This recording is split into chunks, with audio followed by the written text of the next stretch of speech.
바울 선교사님이 2만 명 선교 사업 가운데 순교자 하나도 안 나왔느냐. 제가 여기서 감가에서 죽고 오지 않았어야 제가 박수를 받을 자격이 있는데 살아서 돌아왔으니 참 죄송합니다. 제가 죽을 고비는 많이 넘겼습니다. 죽지는 않았지만 또 죽을 수 있는 기회가 있었음에도 불구하고 믿음이 약해서 못 죽었습니다. 모슬렘 국가였기 때문에 매주 한 번은 제가 순교당할 기회가 있었습니다. 매주 우리 동네만 해도 수만 명이 모이는 모스크가 있는데 제가 마음은 막 뛰어가서 달려가서 그들이 모여서 예배하는 그 섬에 뛰어 들어가서 여러분 잘못 믿고 있습니다. 예수 그리스도는 하나님의 아들입니다. 당신이 말하는 선지자 이상의 그는 십자가에 죽으신 우리의 메시아입니다. 그럴 마음이 있었습니다. 그러나 제가 믿음이 약해서 못 뛰어들어갔어요. 그러니까 매주일이면 한 번은 제가 순교당할 수 있는 기회는 있었지만 저는 순교를 피한 사람이라고 솔직히 고백을 하는 게 좋을 것 같고요. 그러나 제게 있어 선교에 있어서 크게 감동을 주었던 분은 바로 레이먼드 러리라고 하는 스페인의 귀족이었습니다. 그분은 일찍이 특별히 이슬람에 대한 선교의 열정이 아주 강했고요. 그래서 그는 이슬람 선교를 위해서 1900년대에 벌써 준비해야 된다고 로마에 가서 교황을 만나고 많은 사람들에게 이 이슬람 학교를 세워서 복음을 전해야 된다는 일을 그렇게 얘기했지만 아무도 그에게 귀를 기울이지 않았습니다. 나이 80의 노후에 이제 절망적인 생각에 그는 알제리아를 갑니다. 그리고 알제리아에 가서 모스크에서 나오는 자들을 향해서 그 열정적인 복음을 전하다가 결국은 돌로 맞았고 그 길로 인해서 그분은 생명을 잃게 됩니다. 제가 얼마 전에 레이먼드 러리 그렇게 복음을 전하다가 죽었던 알제리아를 품고 오랫동안 기도를 했습니다. 왜 기도를 했냐면 제가 영국에서 선교 훈련을 받을 때 강사로 오셨던 분 가운데 찰스 마쉬라는 분이 계셨어요. 이 찰스 마쉬는 영국이 낳은 아주 훌륭한 모슬렘 선교의 위대한 분 중에 한 분입니다. 머리가 하얀 분이 강의를 하시는데 그분이 알제리아에 가서 복음을 전해서 예수 믿게 한 사람이 제가 숫자는 완벽하게 기억이 잘 안 나는데 6명을 복음화시켜서 예수 믿게 했어요. 그러나 6명이 다 죽었어요. 순교당했어요. 내가 7번째에게 또 복음을 전한다는 건 또 죽게 만드는 일이지 않느냐. 하나님 그럼에도 불구하고 내가 7번째 사람을 만들어야 됩니까? 라고 하는 절규하는 그런 선교를 했습니다. 그분이. 그래서 제가 알제리아를 참 생각할 때마다 레이먼드를 생각나고 사실상 복음에는 순교가 필요하다는 걸 늘 알면서도 저는 어떤 면에서 순교를 피한 사람이라고 말하는 게 옳을 것 같아요. 죽을 고비라든지 그런 것은 순교하고는 비교가 안 되겠지만 그런 고통은 해봤습니다. 어쨌든 저는 이제 선교지를 떠나서 미션 모빌라이저 이렇게 사람들에게 복음을 도전을 주고 선교를 도전을 주고 선교사로 가도록 하는 모빌라이저 이렇게 부름을 받아서 이제 사역을 하면서 제가 느끼는 것은 너무도 당연한 이 선교를 왜 사람들이 이렇게 못 깨닫고 있을까? 어떻게 하면 이 필요하다는 선교를 모든 사람이 마치 우리들에게 숨 쉬는 것과 같고 음식을 먹는 것과 같고 물을 마시는 것처럼 당연히 해야 된다는 것을 어떻게 가르칠까? 하여튼 저는 그게 큰 고민이었습니다. 물론 저는 선교지를 갈 때만 해도 1982년 7월 1일 날 제가 김포공항을 떠날 때만 해도 지금의 선교에 큰 확신이 있었던 건 아닙니다. 제가 선교라는 것을 알고 있었던 것은 마땅히 마태복음 28장 19절 이하의 명령이고 책임이고 바울이 말한 빚진 자의 심정이고 복음을 전하지 않으면 내가 화를 하는 얘기 때문에 그건 어떤 면은 저는 선교사로 가는 것이 굉장히 율법적이었어요. 당연히 해야 하는 것이기 때문에 해야 되는 거고 내가 구원받았으니 남을 구원시키는 건 너무 당연한 거고 또 내가 복음을 받았으니까 남에게 빚진 자이니까 갚아야 된다고 하는 그런 선교의 기본적인 기초적인 율법적인 생각을 가지고 가게 됐어요.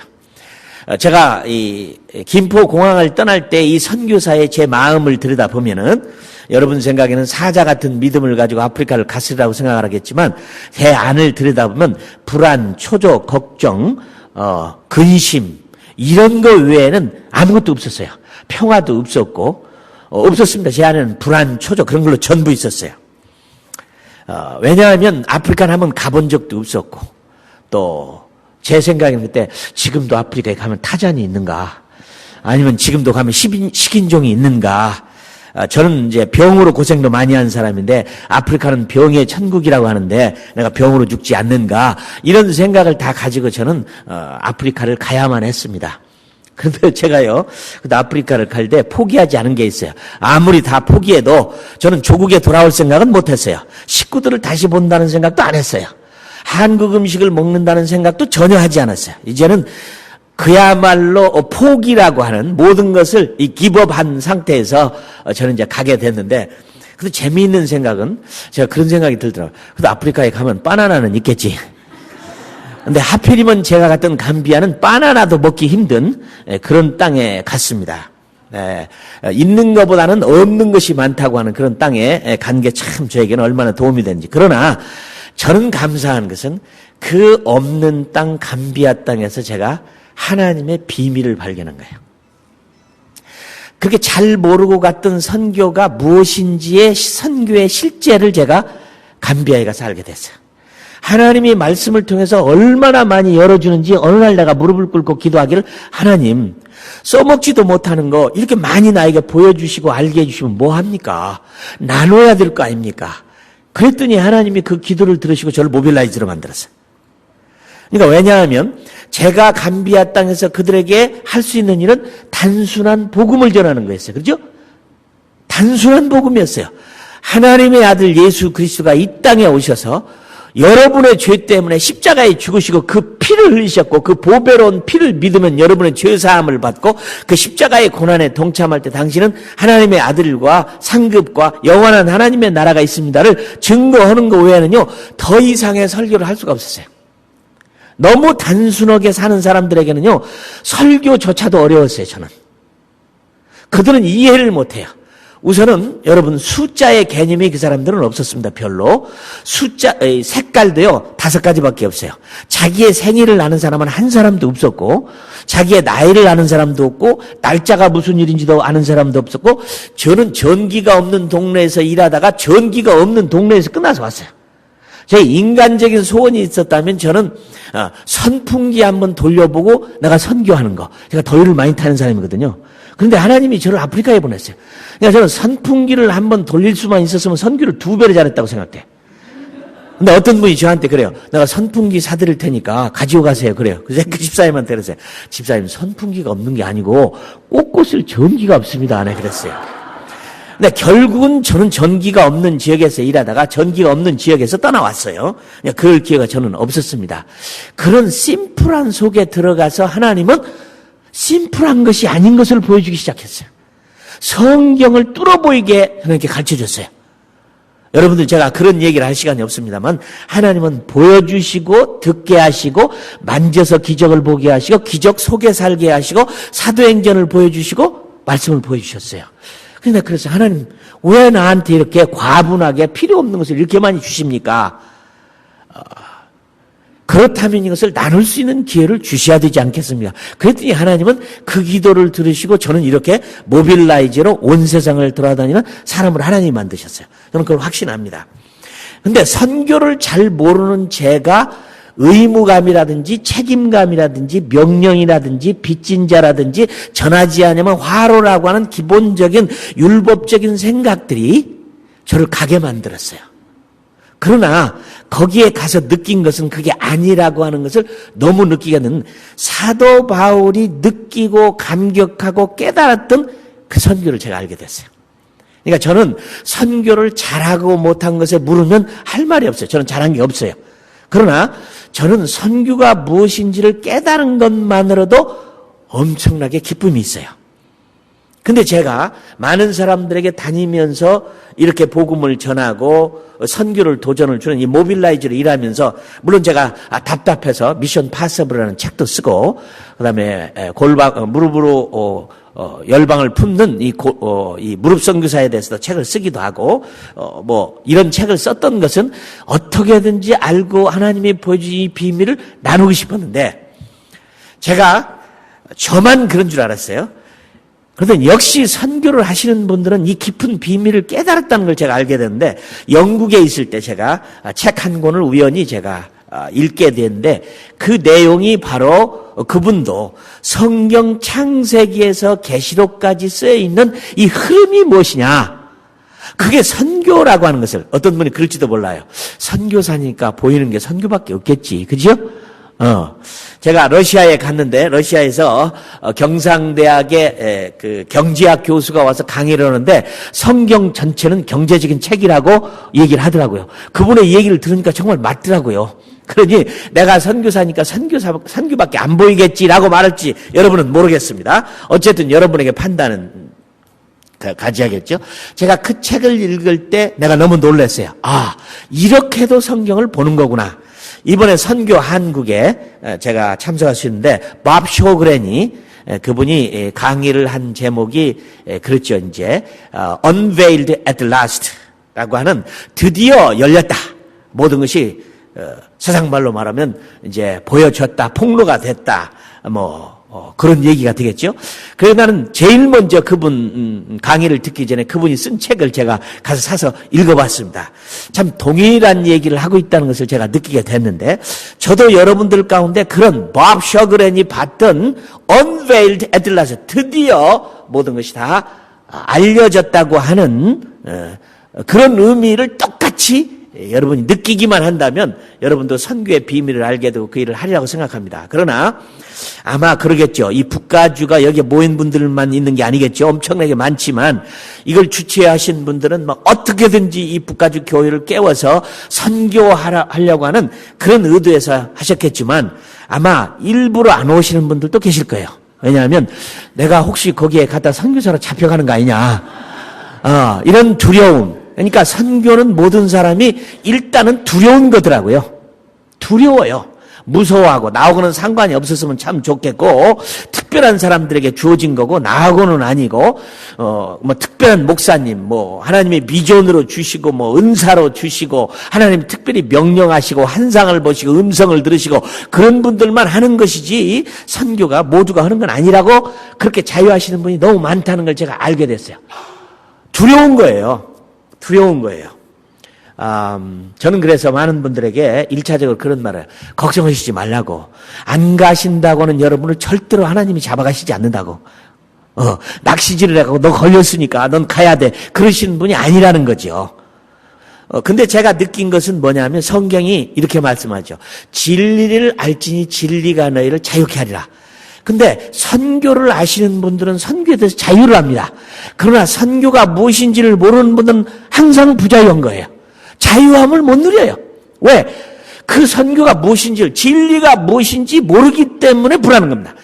여러분, 길을 잘 아는 길은 찾아가는데 하나도 불안하지 않습니다. 그러나 모르는 길을 찾아간다는 건 불안한 거예요. 그러니까 선교가 무엇인지를 알면 자유하게 되는데 선교가 무엇인지를 모르면 부자유하게 되는 겁니다. 그러니까 두렵고 나는 아니고 다른 사람이고 특별한 사람이고 이렇게 이유를 붙이는 이유가 거기 있다는 사실을 저는 알게 됐어요. 그래서 어떻게 하면 이 선교가 하나님이 그렇게도 원하시고 기뻐하시는 아름다운 것인가. 물론 또 하나는 선교는 가야 된다고 하는 강박관념이 사람들을 불안하게 만들어요. 선교는 가야 된다. 그리고 많은 선교비를 내야 된다. 아니면 거기에 대한 헌신을 해야 된다. 이것 때문에 많은 분들은 선교에 두려움이 있는데 그러지 않아요. 성경은 보면 우리 하나님은 다 선교사로 가라고 하지 않죠. 제가 본부에 있어 보면 가끔 제가 놀라는 건 뭐냐면 자꾸 자기를 선교사로 보내달라고 하시는 분이 오세요.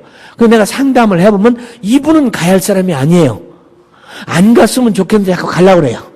하나님도 보시고 쟤는 안 갔으면 좋겠는데 왜 저렇게 가려고 그러나 말이죠. 걱정하지 마세요. 여러분이 가고 싶다고 해서도 하나님이 보내는 게 아니라 이 말이죠. 또 안 가고 싶다고 해서 하나님이 너는 가지 말라는 게 아니죠. 또 가야 할 사람은 가야 된다는 말이죠. 저는 어떤 목사님이 참 귀해요. 그 목사님은 이런 마음의 태도였어요. 하나님이 나를 부르셨으면 가지.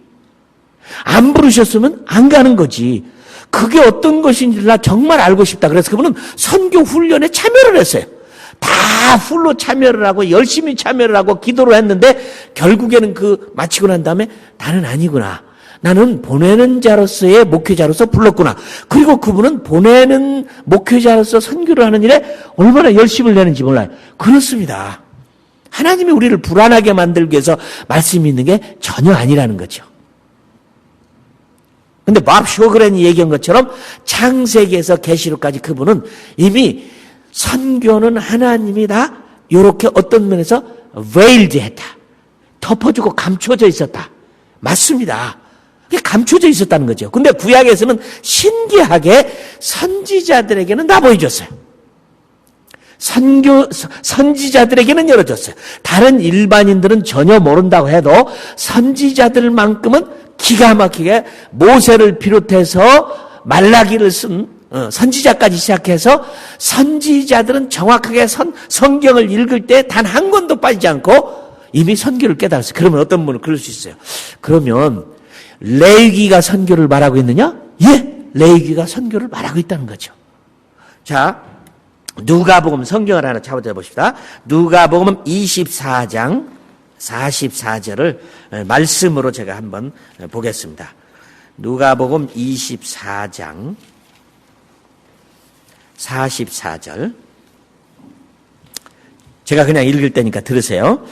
또 이르시되 내가 너희와 함께 있을 때 너희에게 말한 바 곧 모세의 율법과, 이것은 창세기, 출애굽기, 레위기, 민수기, 신명기가 다 들어가죠. 모세의 율법과 선지자의 글과, 그러면 다 들어가는 거죠. 말라기까지. 그 다음에 시편은 시편, 잠언, 전도, 아가, 그 다음에 욥, 이것이 다 시편이죠. 그렇다면 성경 66권을 다 말하고 있는 거예요. 나를 가리켜 기록된 모든 것이 이루어져야 하리라. 그렇죠? 예수님의 기록된 모든 것이 이루어져야 하는 것을 구약 성경 전부가 말하고 있다고 말합니다. 이루어져야 한 말이 이것이라 하시고 이에 저희 마음을 열어 성경을 깨닫게 하시고 또 이르시되 이같이 그리스도가 고난을 받고 제3일에 죽은 자 가운데서 살아날 것과 또 그의 이름으로 죄사함을 얻게 하는 회개가 예루살렘으로부터 시작하여 모든 족속에게 전파될 것이 기록되었으니 너희는 이 모든 일의 증인이라. 제가 이 말에 너무 깜짝 놀랐어요. 저는 과거에 선교사로 나가기 전에 선교 설교를 하면 창세기 12장 1절하고 몇 절, 마태복음 4복음서에 나오는 선교에 관한 얘기, 마태복음 28장 18절 이후에도 있는 말씀, 아니면 아주 많이 말하는 우리 사도행전 1장 8절, 그거 빼놓으면요 어디 가서 선교에 대한 강의를 하기가 어렵더라고요. 기본적으로 저는 한 번도 성경 전체가 선교의 흐름을 통해서 이루시는 구속사라는 것을 신학교에서 배워본 적이 없었기 때문에 간발적으로 산발적으로 지역적으로 선교에 관한 얘기가 있을 뿐이지 창세기에서 물 흐르듯이 흐르는 구속사라는 것을 저는 몰랐어요. 근데 오늘 주님은 여기 말씀에서 신약 성경이 기록되기 전의 성경입니다. 죄사함을 얻게 하는 이 회개의 복음이 모든 족속에게 전파될 것이 기록되었으니 이 모든 일에 너희들이 증인이라. 창세기, 출애굽기에서 말라기까지 다 있다는 겁니다. 다 있다는 거예요. 그러니까 선지자들에게서는 그것을 이미 하나님은 열어서 보여주고 심지어는요 너무너무 정확하게 신약의 어떤 말보다도 아주 더 적극적으로 선교를 얘기하는 성경들이 구약에 너무너무 많죠. 이사야서 66장 20절 이하에 보면 장차 많은 사람이 열방으로 나아가서 이방인들을 하나님의 성산에 드리기 위해서 예물처럼 가지고 와서 주께 드릴 때 말과 수레와 교자와 노새와 약대에 태워다가 죄 성산에 될 때 내가 그 중에서 레위인과 제사장을 삼으리라. 이미 이방인 속에서 데려다가 그 중에 레위인을 뽑고 제사장을 삼는다는 일이 당시로서는 이사야로서는 상상할 수 없는 일을 이사야 66장에 말하고 있다는 말이죠. 이미 다윗을 통해서는 모든 민족으로 여호와를 찬양하게 하라. 내가 이 백성을 지은 것은 여호와를 찬양하게 하려니라. 호흡이 있는 자마다 여호와를 찬양하라. 이루 말할 수 없는, 이미 신약에 와서 들어봐도 전혀 손색이 없을 만큼 강력한 그런 선교의 명령이 이미 다 있었다는 말이죠. 구약에 있었어요, 다.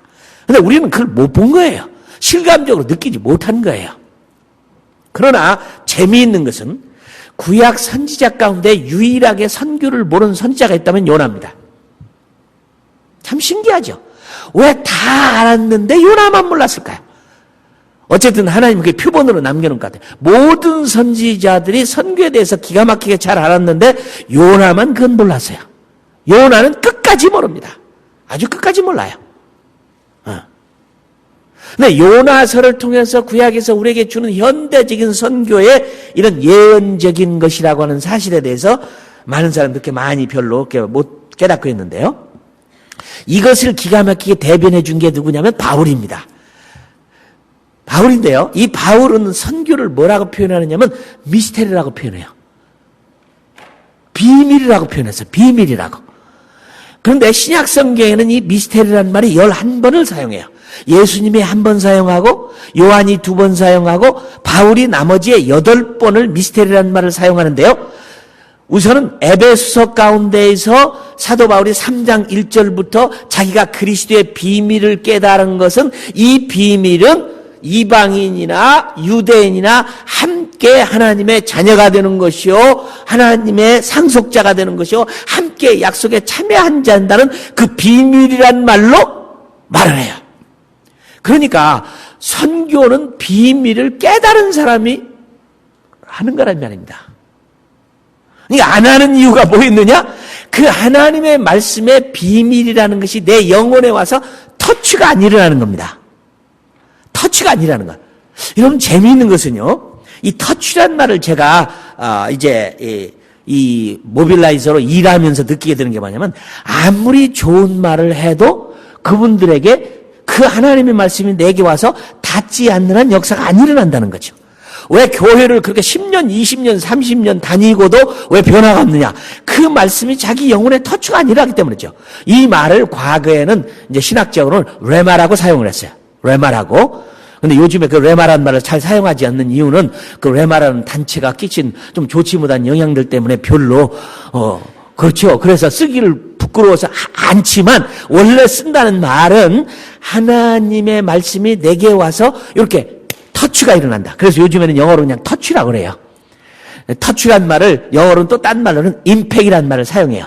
나에게 크게 막 그냥 충격으로 일어난다는 말을 해요. 그래서 요즘에는 또 더 젊은 사람들은 더 쉽게 얘기하기 위해서 클릭이라는 말을 사용해요.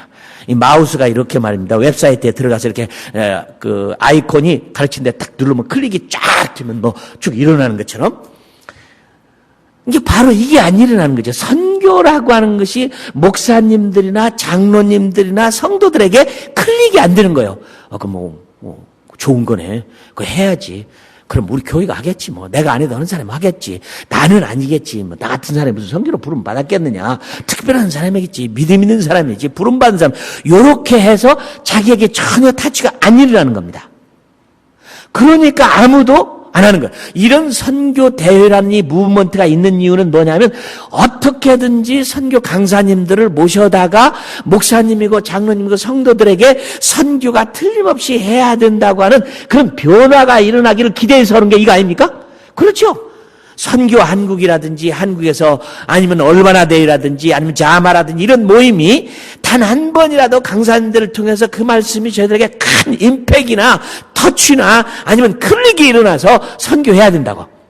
어제 우리 이동희 목사님 막 5번씩 암송하게 하는 이유도 사실은 그런 이유가 있는 거죠. 왜냐하면 5번씩 왜 하느냐? 한 번에서는 곧 잊어버리니까. 어떤 분이 그래요. 아이고 나는 돌이라 도대체 길도 모르고 잘못한 식구 이름도 잊어버릴 것 같다고. 난 머리가 너무 안 좋아서 못한다고 그래요. 좋아요. 근데 돌의 특징은 뭐냐 하면 한 번 새겨지면 절대로 안 없어지는 게 돌이야. 그러니까 우리 이동희 목사님은 어쨌든 이 돌들에게 새기려고 5번을 해야 새겨지니까 한 번 가지고는 안 새겨지니까 5번 하는 거란 말이죠. 맞습니다. 한국에 가면요, 제가 아는 목사님은 전라북도 김제 신안교회라고 하는 그 교회에 있는 김덕신 목사님은 교회를 부임하자마자 이 나병환자촌, 음성 나병환자촌에 와서 선교를 깨우는데 자그만치 석 달을 모든 설교를 선교 비상이라고 했어요. 모든 선교를.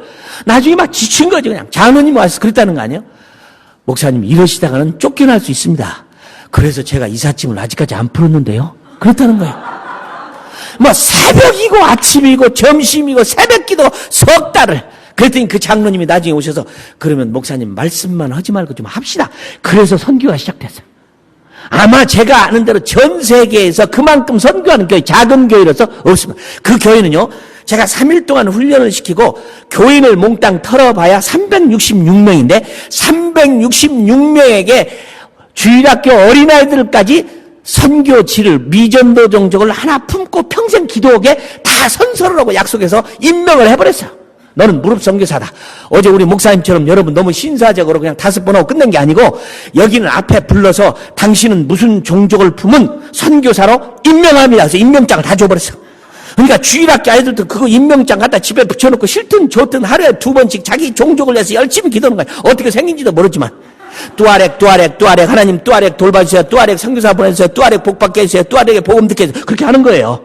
그러면 그렇죠. 그렇게 하다 보면 다른 사람이 들을 때는 방언하는 줄 알 거고, 그렇게 한참 하다 보면 방언도 터질 거고 그러잖아요. 뚜아렉 뚜아렉 해봐요. 366명을 이렇게 만들었어요. 이 안 되니까 석 달을. 텍사스에 가면 웨이크라는 곳에 있는 안디옥 교회 지미 목사님은요, 지금도 그러지만 목회에서 모든 설교, 돌잔치고 결혼식이고 장례식이고 모든 설교의 끝맺음은 마태복음 28장 19절로 맺어요. 그냥 완벽하게 선교 지향적인 게 선교에 미친 교회로 만들어버렸어요. 왜요? 그 비밀을 발견했기 때문이에요. 여러분, 사람은요 그냥 미치지 않습니다. 미칠 일이 있을 때 미치는 겁니다. 그러잖아요? 그냥 안 미쳐요. 미치는 이유가 있어요. 저는 선교사니까 이재환 선교사 저 말한다고 하지 마세요. 우리는 선교에 미치지 않는 한 희망이 없습니다. 선교에 미치지 않는 한 전혀 희망이 없습니다. 여러분, 제가 그런 말씀을 들을 기회는 없지만 선교를 빼놓고 정치, 경제, 사회, 문화, 교육에서 희망이 되는 것이 있으면 말하세요. 그러면 우리는 거기에 투자하고 인생을 걸만해요. 있으면 말해보세요. 뭐 정치고 과학이고 윤리고 어떤 면에서 이 땅에서 그야말로 우리에게 뭔가 희망이 있다고 하는 것이 있으면 한번 걸만해요. 근데 없습니다. 저는 선교밖에 희망이 없기 때문에 선교에 생명을 거는 거예요. 그런데 이 얘기가 오늘 말씀해 보니까 이미 창세기에서부터 물 흐르듯이 다 이미 기록되어 있고 선지자는 다 알았는데 그 중에 하나 요나만 몰랐을 뿐이다.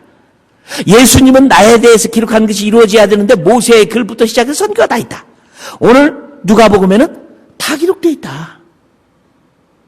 그런데 그것을 못 보는 겁니다. 이 비밀이라고 하는 것을. 사도 바울은 그것을 비밀이라고 그랬어요. 미스테리라는 말을 8번을 사용하는데 그리스도와 복음이라고 하는 것에 대해서 걸고 있습니다. 자, 증거를 찾아보십시다. 로마서 16장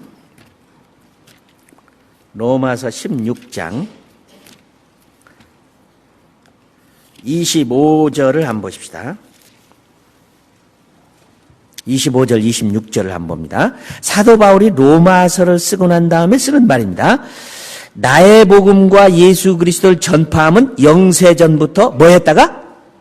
감추었다가. 그렇죠? 선교는 감추어졌던 겁니다. 그래서 선지자가 아니면 몰랐어요. 아무도 몰랐어요. 그런데 뭐라고 그랬어요? 26절에 이제는 나타나신 바 되었습니다. 이제는 열려졌다는 겁니다.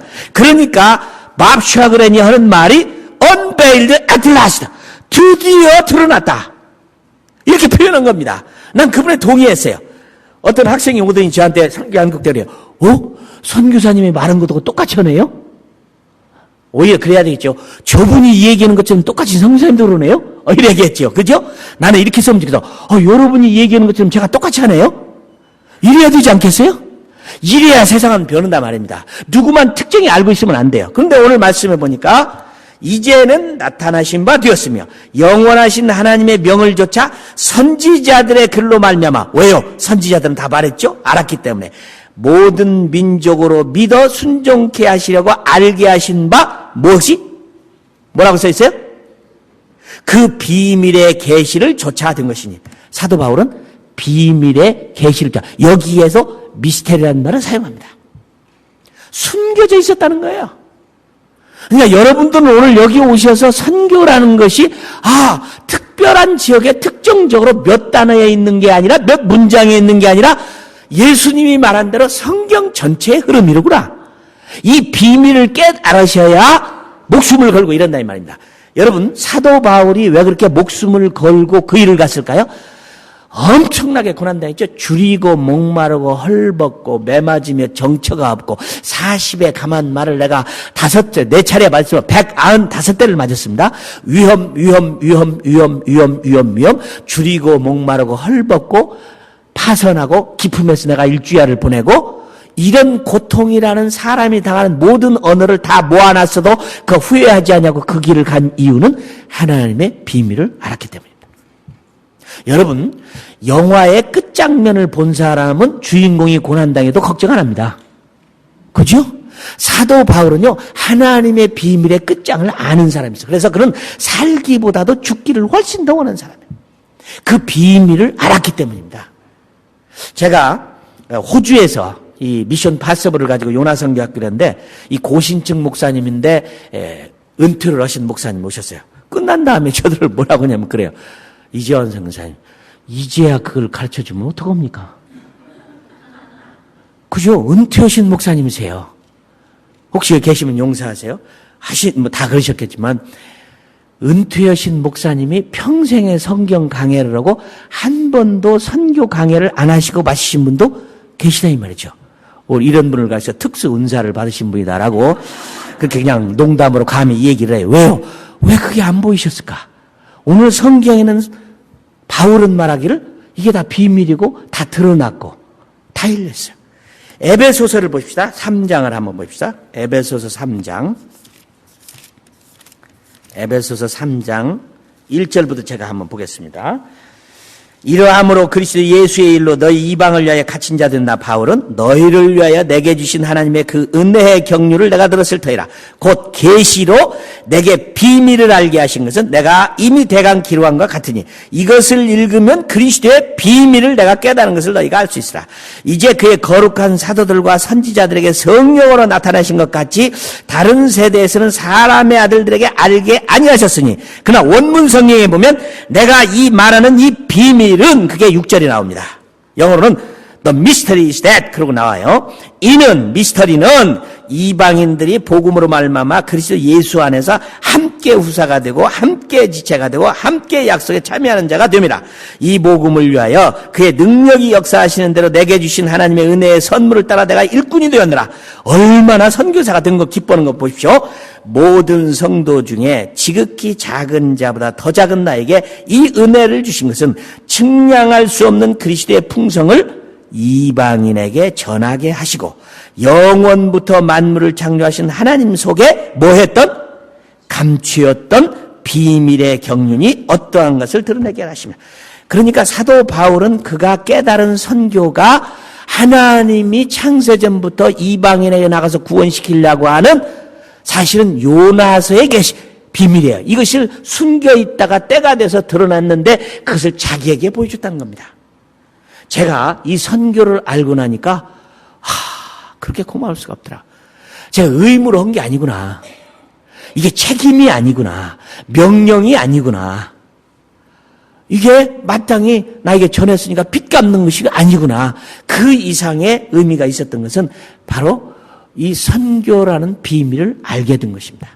나는 오늘 여러분 오신 분이 참 복되신 분이 이곳에 오셔서 그 비밀을 알게 되셔서 오늘 터치만 일어나면 무슨 일이 벌어지느냐?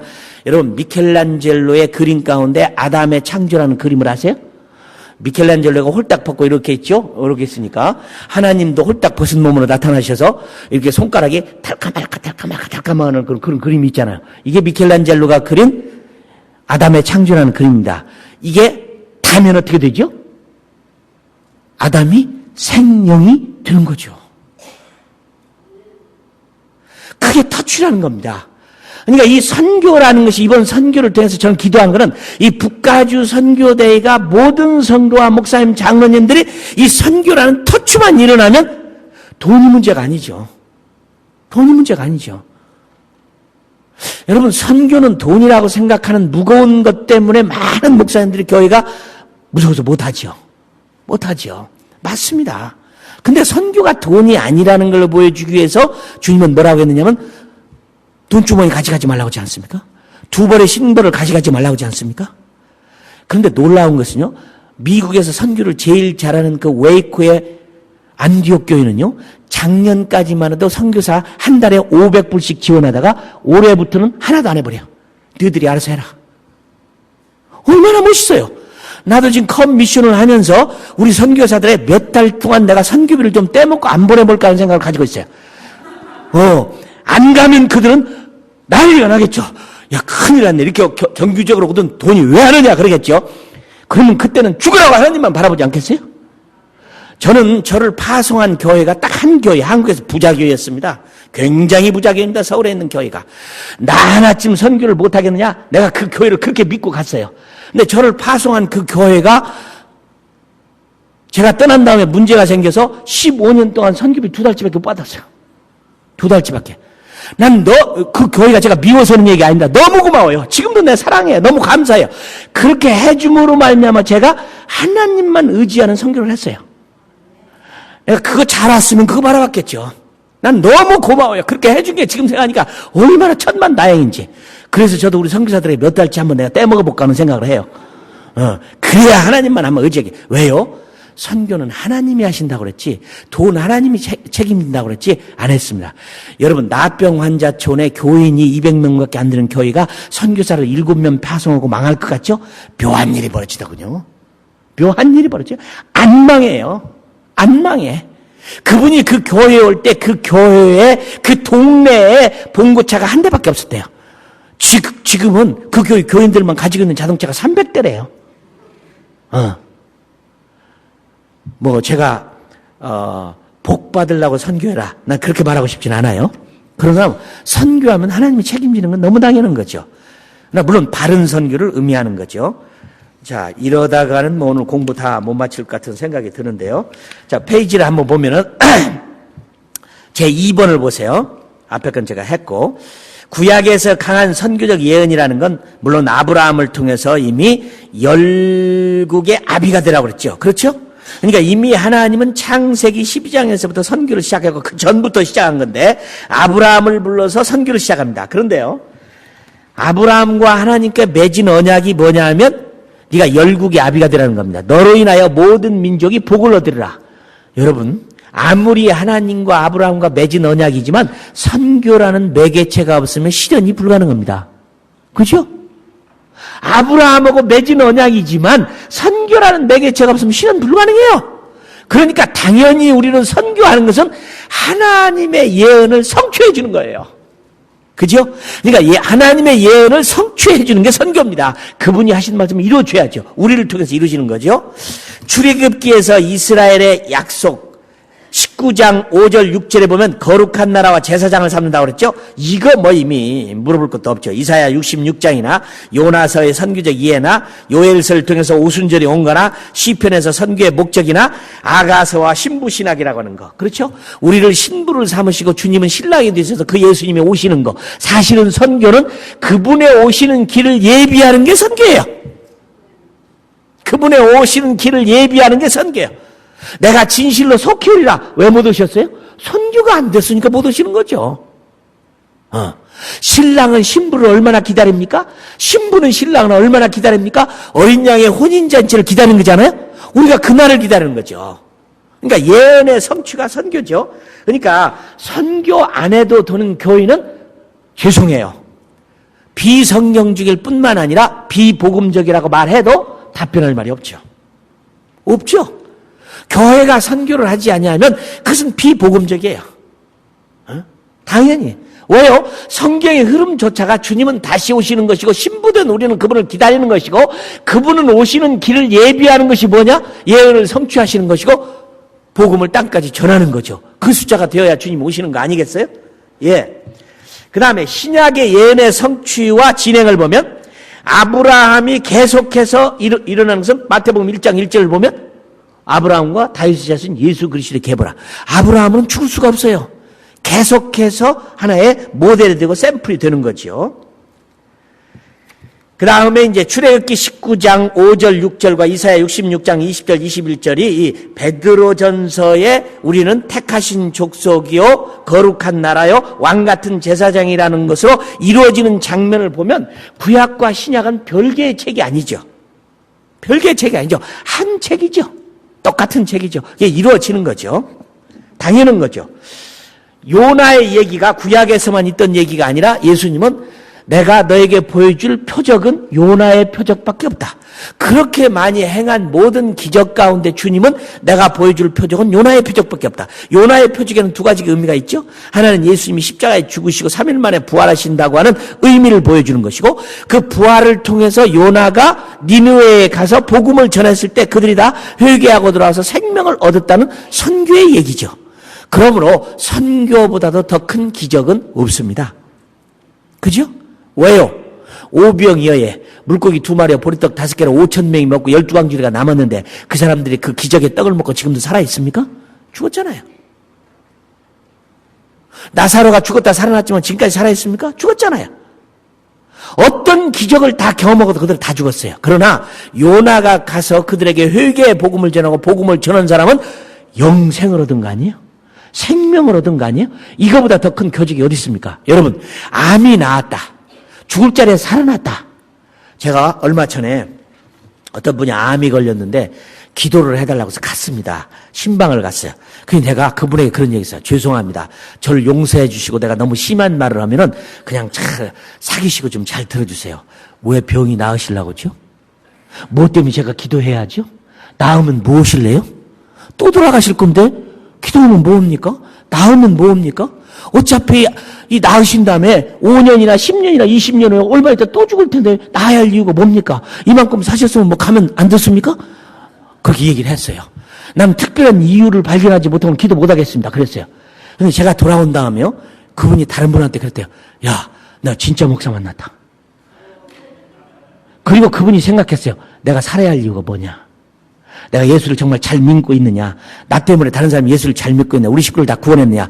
그리고 이분이 살아야 할 의미를 발견했어요. 내가 너무 인생을 허무하게 살았구나. 내가 남은 인생 한 번만이라도 살려주면 짧은 기간이나 내가 주님을 위해 섬기겠습니다. 그런 마음의 변화가 있어서 내가 갔어요. 가서 기도해 줬어요. 근데 그 후로 너무너무 좋아진다는 얘기를 내가 들었어요. 여러분 그러지 않습니까? 암에 걸렸다 살아난다. 그 기적이 왜 필요합니까? 그 기적이 아니죠. 생명을 얻는 기적 아니겠습니까? 제가 이 얘기를 하면요. 우리나라에서 최고로 큰 대표 기업입니다. 그 큰 전자회사의 사장님의 부인이 암에 걸려서 서울 삼성병원에 입원을 했어요. 제가 신방을 갔어요. 대한민국의 최고의 기업입니다. 그 기업의 사장님이십니다. 그 사장님의 부인이 암에 걸렸습니다. 돈으로 해결할 게 뭐 있겠어요? 또 똑같이 가서 그랬어요. 그분한테도. 살아야 할 이유가 뭡니까? 살아야 할 이유가 뭡니까? 병이 나야 할 이유가 뭡니까? 주님을 믿고 생명을 얻고 죽어도 가는 영생 생명을 얻는 일이 더 중요한 거 아니겠습니까? 우리 예수님을 믿으십시다. 난 전도했어요. 진정한 기적이 뭡니까? 생명 살리는 거 아니에요? 그러면 선교보다 더 큰 기적이 어디 있습니까? 선교보다 주님이 그랬어요. 내가 너에게 보여줄 것은 요나의 표적밖에 없다. 사실 요나는 불순종한 사람이죠. 제가 늘 그런 말을 해요. 왜 안 가려고 하는 요나 억지로 보내서 물속에 집어넣어서 물고문 시키고 세탁기에 집어넣고 뺑뺑 돌려가지고 그렇게 콕하게 만들어야 되냐 이 말이죠. 왜요? 안 가면 니느웨 사람이 죽지 않습니까? 하나님은 선교하지 않잖아요. 성령님이 사람을 직접 구원하지 않잖아요. 예수님이 사람의 꿈에 나타나서 그 사람 복음 전해서 구원받은 사람 없잖아요. 천사가 나타나서 복음을 전해서 구원받은 사람 없잖아요. 성령이 아니면 구원받을 수 없지만 누군가가 가지 아니하면 생명의 기적은 안 일어나지 않습니까? 복음을 전하는 건 우리 일 아닙니까? 하나님 우리를 도와주시지만 그러나 하나님이 직접적으로 구원은 이루었다 이 말이죠. 제가 그런 기도를 한번 한 적이 있어요. 하나님 나같이 무능한 사람을 왜 이 감비아에 보냈어요? 감비아 사람도 다 잠자니까 주님이 다 잠잘 때 1시간에 꿈속에 1시간만 강의하시면 다 구원받을 텐데 뭐 때문에 날 여기 보내셨습니까? 그래 제가 알지요. 그렇게 하지 않는 하나님. 그렇게 해서 만일에 구원을 하셨다면 선교 안 해도 되죠. 안 해도 되죠. 하나님이 오시면 되는 거죠. 안 하지 않습니까? 맞습니다. 누군가가 가지 않으면 생명의 기적은 안 일어난다 이 말이죠. 바로 이것을 우리는 요나의 표적 가운데서 가르쳐 줍니다. 자, 그 다음에 4번 마태복음 24장 14절의 얘기입니다. 너무 당연한 거 아니겠어요? 마태복음 24장 가운데는 3가지 예언이 있죠. 하나는 과거에 이미 이루어져 버린 예언이 있고, 두 번째는 이루어져 가는 예언이 있고, 마지막 남아있는 한 가지 예언. 그건 뭡니까? 이미 이루어진 예언을 보고 진행되는 예언이 틀림없다를 알 수 있고, 진행되는 예언을 보고 앞으로 안 이루어졌지만 그 틀림없이 이루어진다. 그러지 않겠습니까? 안 이루어진 예언이 뭡니까? 예루살렘의 성이 그 아름답게 지어졌던 교회가 돌 위에 돌 하나 남지 아니하고 다 무너지는 사건 주후 70년 7월달에 일어났죠. 끝났어요. 와, 제가 필립 샤프의 교의사를 읽어봤더니 터툴리안이 그랬어요. 놀랍다. 당시에 예수님의 그 예언을 기억했던 사람은 너무 놀란 거예요. 어쩌면 이렇게 30몇 년 전에 예수 그리스도가 말했던 돌 위에 돌 하나도 남지 않고 무너지는 것이 이렇게 이루어지느냐. 이루어졌죠. 그런 이루어진 사실을 보고 이루어져가는 장면을 보고 이거 틀림없이 이루어지는구나. 안 이루어지는 거에 대한 확신이 있지 않겠어요? 그 안 이루어진 게 뭡니까? 이 천국 복음이 모든 민족에게 증거되기 위하여 온 세상에 전파되리니 그제야 하나님의 나라가 오리라. 끝은 세상 사람들이고 그죠? 우리는 끝이 없지 않습니까? 우리는 다른 나라가 오는 것만 있죠. 어떻게 이루어져요? 하나님 나라를 안 기다리시는 분은 선교 안 합니다. 사실은요, 제가 전 세계를 다녀보니까 성숙한 그리스도는 역시 멋있는데 그분들은 하나님 나라를 기다리는 사람이 선교하시는 분들이더라고. 그러니까 이 북가주 교회가 살아있으려면요, 결국은 선교하는 교회가 돼야 됩니다. 그래야 살아있어요. 성도들도요, 살아있는 성도들은 선교하더라고요. 무슨 일이 있어도 해. 왜? 선교를 통해서 오는 하나님의 나라. 그렇지 않습니까? 선교를 통해서 오는 하나님의 나라야. 이 천국 복음이 모든 민족에게 증거되게 하여 온 세상에 전파되니 그저 이것은 예언입니다. 우리들의 하라는 말이 아니에요. 이루어질 겁니다. 마지막으로 이루어질 겁니다. 근데 다 이루어졌는데 이것만 남아있다는 거죠. 그러면 이미 이루어진 거, 이루어지고 있는 사실, 아직 안 이루어진 것에 대한 개런티는 100%죠. 여러분, 100년이라는 세월이 지나면 여기 앉아 계실 분 한 분도 없잖아요. 그러잖아요. 가죠. 아마 여러분들은 다 하나님의 나라를 날마다 어서 왔으면 좋겠다고 기도하시는 분들이라고 저는 믿습니다. 근데 보니까 안 기다리더라고요. 안 기다려. 제가 한국에 가서 놀랐어요. 제가 청년대학생 집회를 갔는데 그때 1,800명 왔다고 그래요. 호서대학에. 제가 물었습니다. 천국이 실제로 있다고 믿으시는 분? 내가 이렇게 서 있어서 발로 느끼는 것처럼, 이 중압감을 느끼는 것처럼, 만져서 이렇게 터치를 느끼는 것처럼, 꼬집어서 느낌 있는 것처럼, 진짜 눈으로 보는 이런 이 피지컬한 그런 하나님의 나라가 있는 분 손드세요 그러는데요. 놀라워요. 한국 청년대 학생들 1,800명이 다 손들었어요. 다 있대요. 내가 너무 놀라가지고 고맙습니다. 손 내리세요. 그리고 물었어요. 그러면 그렇게 틀림없이 있다고는 하나님의 나라? 내가 오늘 설교 끝나기 전에 가고 싶은 분 한 번만 손 들어주세요. 그랬어요. 나를 또 한 번 놀라게 했어요. 한 사람도 안 들었어요. 천국이 있다고 믿는 1,800명 학생이 다 손 들었는데 설교 끝나기 전에 가고 싶다고 생각하는 사람 손 들어보니까 한 사람도 없어요. 아니, 손 들었다고 해서 갑니까? 손 들었다고 해서 설교 끝나기 전에 데려갑니까? 놀랍더라고요. 그래서 제가 그랬어요.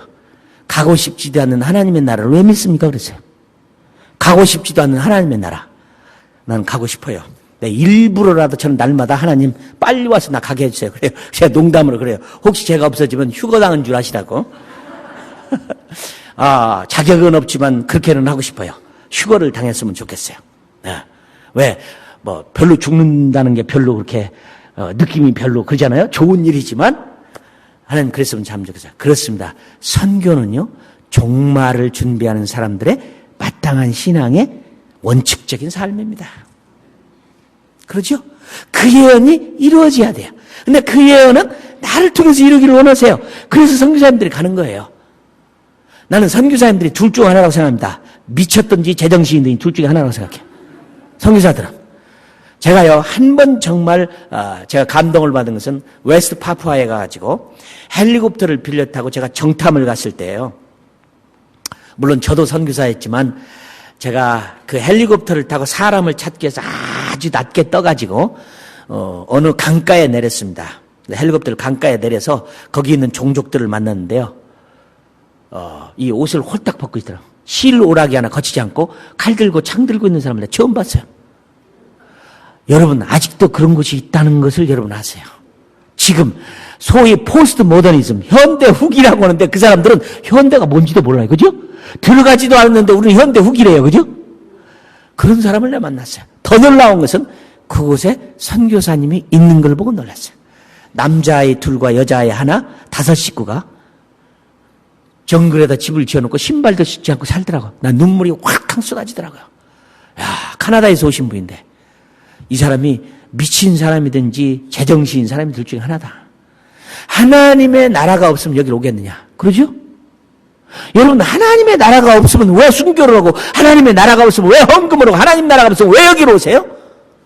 그 나라가 있는 거 아니겠어요?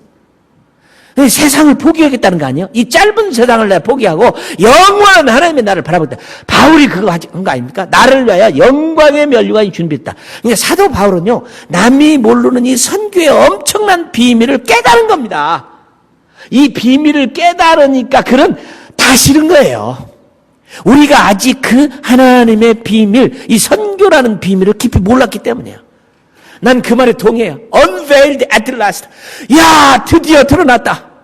드디어 드러났다. 저는 이 경험을 제가 막 감비해서 했어요. 막 너무 좋아가지고 막 춤을 췄어요. 아, 하나님, 이렇게 놀라운 하나님의 비밀을 내가 여기 모르고 왔습니다. 나 알게 해주시니 너무 고맙습니다. 그래서 제가 미친 듯이 그래서 책을 다 써보지 않았겠습니까? 어떻게든 남에게 알려서 이걸 알아서 다른 사람들이 선교를 했으면 좋겠다. 그렇습니다. 이 선교보다 더 위대한 소망은 없습니다. 주님이 말한 대로 기적 가운데 선교라는 기적, 요나의 기적 위에는 내가 보일 게 없다. 없어요.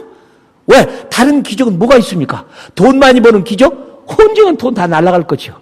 죽었다 살아난 기적? 또 죽을 거죠. 병 들었다가 나았다? 뭐 또 언젠간 죽을 거죠. 어떤 기적이 선교보다 더 큽니까? 없어요.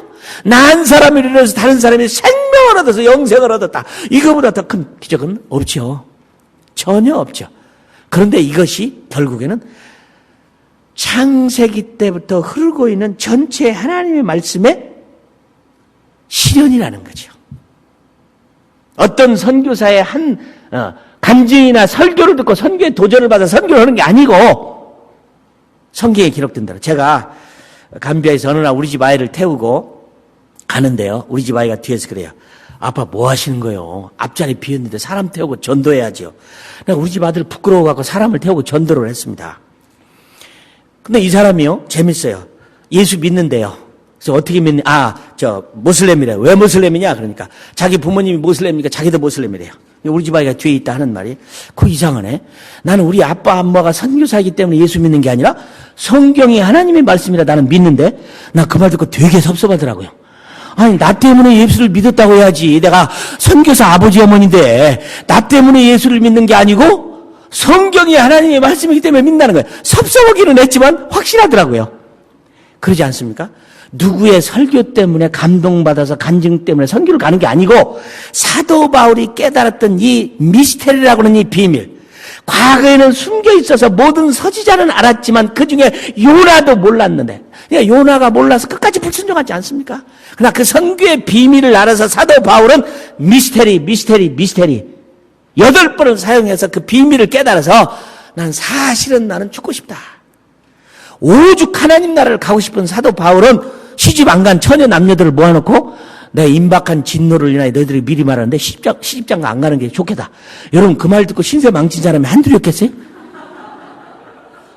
그걸로 끝났으면 됐는데 그 자녀들을 있는 부모들을 다 초청해서 모아놓고 또 뭐라고 얘기했냐면 시집장가 보내는 부모들도 잘하지만 안 보내는 부모들은 뭐 한다고 그랬어요? 더 잘하는 거라고 그랬잖아요. 얼마나 갈등이 많았겠어요. 그 당시에 사도 바울도 하나님의 나라에 대한, 여러분 그렇습니다. 선교는요 작은 일이 아닙니다. 나의 킹덤 컴을 이루려고 하는 아멘 주 예수의 오시옵소서 하고 끝에 말하고 있는 주님의 오심을 예비하는 것이요 구약의 예언을 성취하는 것이요 하나님의 뜻이 완벽하게 이루어지는 게 뭐냐? 그게 선교라는 거죠. 그러나 선교는 목적이 아닙니다. 이 선교를 하는 목적은 뭐냐? 그것은 다윗이 이미 말한 대로 우리 입을 열어놓고 우리를 지은 목적은 그분을 찬양하기 위해서. 존 파이퍼가 얘기한 대로 참된 예배가 없기 때문에 선교가 있다는 것처럼 사실은 가장 선교의 근본 목적은 뭐냐? 우리를 지으신 그분, 각 나라와 족속과 방언과 언어와 수도 셀 수 없는 사람이 모여서 죽임당하신 어린 양과 보좌에 앉으신 하나님을 예배하기 위해서 있는 거 아닙니까? 예배의 일꾼들을 모기 위해서 선교하는 거 아닙니까? 수도 셀 수 없는 사람이 모여서 그분을 찬양해. 그래서 한 사람도 빠지면 안 돼요. 하나님이 지으신 모든 사람들이 그분을 찬양하기 위해서, 하나님이 우리를 찬양하기 위해서 지으셨다면 교회의 목적은 예배에 있죠. 우리의 목적은 예배에 있죠. 그분을 찬양하고 그분을 높이고. 그렇죠? 그걸 이루기 위한, 하나님의 말씀을 이루기 위한 것이 선교지, 선교 자체가 중요하고 사람이 구원받고 사랑 때문이고 가난하고 불쌍하고 우리가 긍휼을 베풀어 도와주고 이런 얘기들은 사실은 선교의 근본 목적에서 보면 끼지도 않는 거죠. 가장 중요한 거죠. 그렇습니다. 그걸 이루는 겁니다. 그러므로 우리는 지금 최대로 꿈을 꿔야 할 것은 그 하나님을 예배하고 찬양하고 그 약속된 언약을 이루기 위해서 이런 것이 있는 것입니다. 그래서 지금은요, 선교의 방법도 참 많이 변했죠. 방향도 참 많이 변했고, 아무리 그렇지만 현대 선교가 기술적으로 아무리 늘어도 결국은 back to the basic, 성경으로 돌아가서 성경이 말하고 있는 이 선교로 돌아가서 우리는 나머지의 과업을 이루어야지 않겠는가 생각이 됩니다. 맞습니다. 이제는 19세기를 위대한 세기라고 말하고 20세기를 더 위대한 세기라고 말하고 21세기는 the greatest century, 가장 위대한 세기라고 말하고 선교 전략가들 말하기는 22세기는 오지 않는다라고 꿈을 꿉니다. 안 온다는 거죠. 왜? 그래서 AD 2000이라는 비욘드 무브먼트라는 선교 전략기구가 만들어지고 이 미전도 종족의 지도가 만들어지니까 복음이 전파되는 속도가 엄청 빠르게 됐고 가능성이 있다고 생각해서 일어나는 것이 지코이 운동이었고 89년에 싱가포르에서 그 다음에 95년에 한국에서 97년에 프레토리아에서 그리고 2000년 12월 31일 날 예루살렘에서 메사야닉 셀리브레이션을 하자고 했지만 이스라엘 사태로 우리가 못했지만 그리고 결국에는 성공하지 못하고 21세기로 나왔는데 21세기에는 끝나지 않겠느냐. 저는 믿습니다. 21세기에는 끝난다고 믿습니다. 물론 주님이 오시는 날짜와 시간은 아무도 몰라요. 그러나 우리가 할 수 있는 일은 그분의 오심을 최대한으로 준비하는 것.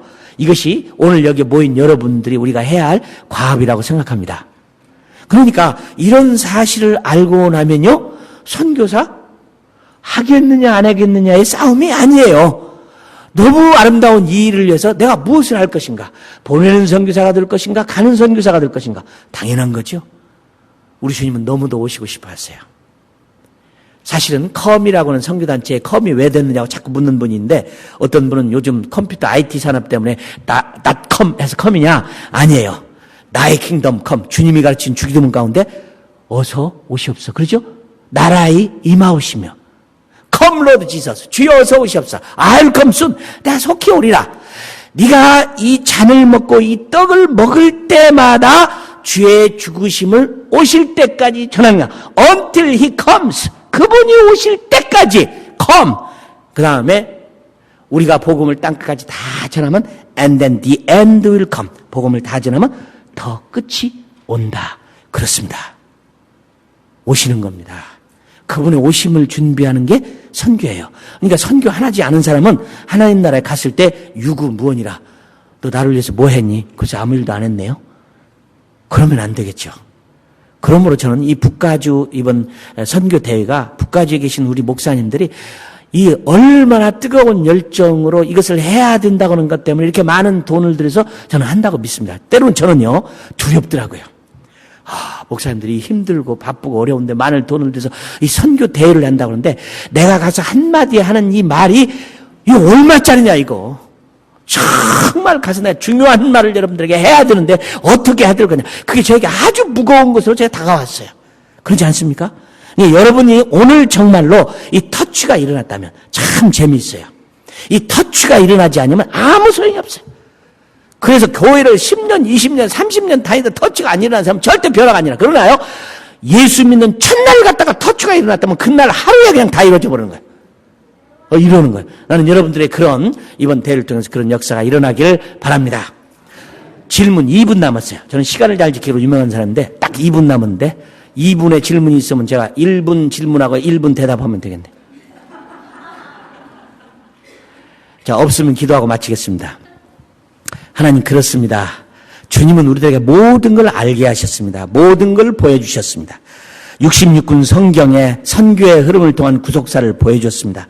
요나를 통해서 이방인이 왜 구원받아야 할지를 보여줬음에도 불구하고 주님, 우리는 말씀에 대해서 눈이 어둡고 말씀에 대해서 충성하지 못했던 것들을 많이 고백합니다. 맞습니다. 우리 한국교회가 이제는 순교를 각오하고 죽기를 각오하고 복음을 위해서 내어놓고 마지막 때 주님의 오심을 예비하는 교회로 삼아 주시옵소서. 우리가 처음 사랑을 버리지 않게 해 주시옵소서. 북가주 교회가 이번 기회를 통해서 뜨거운 교회, 살아있는 교회, 선교하는 교회, 복음적인 교회, 주님의 오심을 예비하는 교회로 삼아 주심을 믿습니다. 하나님, 선교가 선택이 아니라는 걸 알게 된 걸 감사합니다. 우리가 마땅히 해야 할 기쁨으로 감당할 수 있게 해 주시옵소서. 예수님의 이름으로 기도합니다. 아멘.